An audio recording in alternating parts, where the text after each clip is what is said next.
আর এদিকে নির্বাচন কমিশন বিধানসভা ভোটের প্রস্তুতি শুরু করে দিল। 26-এ যে বিধানসভা ভোট হবে রাজ্যে, তার প্রস্তুতি শুরু করে দিল। কি সেই প্রক্রিয়া, কি প্রস্তুতি, কিভাবে কাজ করতে চাইছে রাজ্যের মুখ্য সচিবকে সিইও চিঠি দিয়েছেন, জানবো। আমার সঙ্গে সোমরাজ রয়েছে। সোমরাজ, অত্যন্ত গুরুত্বপূর্ণ রাজ্যে বিধানসভার ভোটের প্রস্তুতি নিয়ে মুখ্য সচিবকে চিঠি দিলেন রাজ্যের মুখ্য নির্বাচনী আধিকারিক মনোজ কুমার আগরওয়াল।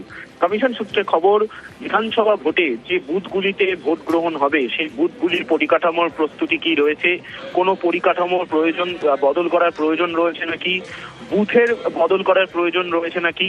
তুমি জানো জাতীয় নির্বাচন কমিশনের বর্তমানে গাইডলাইন রয়েছে, একটি বুথে সর্বোচ্চ 1200 জন ভোটার ভোট দিতে পারবেন, যেটা আগে ছিল 1800 জন। ফলত সেই জায়গায় দাঁড়িয়ে রাজ্যের তরফে কি কি বদল করার প্রয়োজন রয়েছে বলে মনে করছেন রাজ্যের মুখ্য সচিব। গোটা বিষয়টি জানতে চেয়ে মুখ্য সচিব নন্দিনী চক্রবর্তীকে চিঠি দিলেন রাজ্যের মুখ্য নির্বাচনী আধিকারিক মনোজ কুমার আগরওয়াল। এই চিঠির উত্তরের প্রেক্ষিতেই রাজ্যের মুখ্য নির্বাচনী আধিকারিকের দপ্তর জাতীয় নির্বাচন কমিশনকে রাজ্যের বিধানসভা ভোটের প্রস্তুতি নিয়ে বুথ সংক্রান্ত তথ্য পাঠাবে বলেই কমিশন সূত্রে খবর।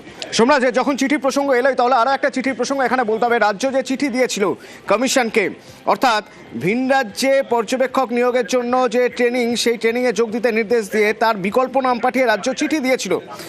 বিকল্প নাম পাঠিয়ে কমিশনে রাজ্য চিঠি দিয়েছিল, সেই চিঠির উত্তর কি মিলল এখনো? দেখো, সেই চিঠির উত্তর এখনো পর্যন্ত আসেনি, তেমনটাই সূত্র মারফত জানা যাচ্ছে। তুমি জানো যে অন্যান্য রাজ্যের বিধানসভা ভোটের অবজারভার হিসাবে নিয়োগ করে এ রাজ্যের কয়েকজন আইএস এবং আইপিএস কে অবজারভার নিয়োগ করা হয়েছিল, যার মধ্যে নাম ছিল রাজ্যের স্বরাষ্ট্র সচিবেরও। এবং নবান্নের তরফে 9 জন আইএস এবং 8 জন আইপিএস এর নাম বদল চেয়ে বিকল্প নামের তালিকাও পাঠানো হয়েছিল জাতীয় নির্বাচন কমিশনকে। কিন্তু জাতীয় নির্বাচন কমিশনের তরফে এখনো পর্যন্ত সেই চিঠির উত্তর কোনো আসেনি। আগামী 5 তারিখ থেকে দিল্লিতে হবে সেই প্রশিক্ষণ। ফলত সেই জায়গায় দাঁড়িয়ে কমিশনের আধিকারিকরা বলছেন, কমিশনের তরফে উত্তর না আসায় শেষমেশ প্রশিক্ষণে যোগ দিতেই হবে যে আইএস এবং আইপিএস দের নামের তালিকা পাঠানো হয়েছিল। ফলত সেক্ষেত্রে রাজ্যের স্বরাষ্ট্র সচিবকেও প্রশিক্ষণে যেতে হবে বলে কমিশনের আধিকারিকদের মত।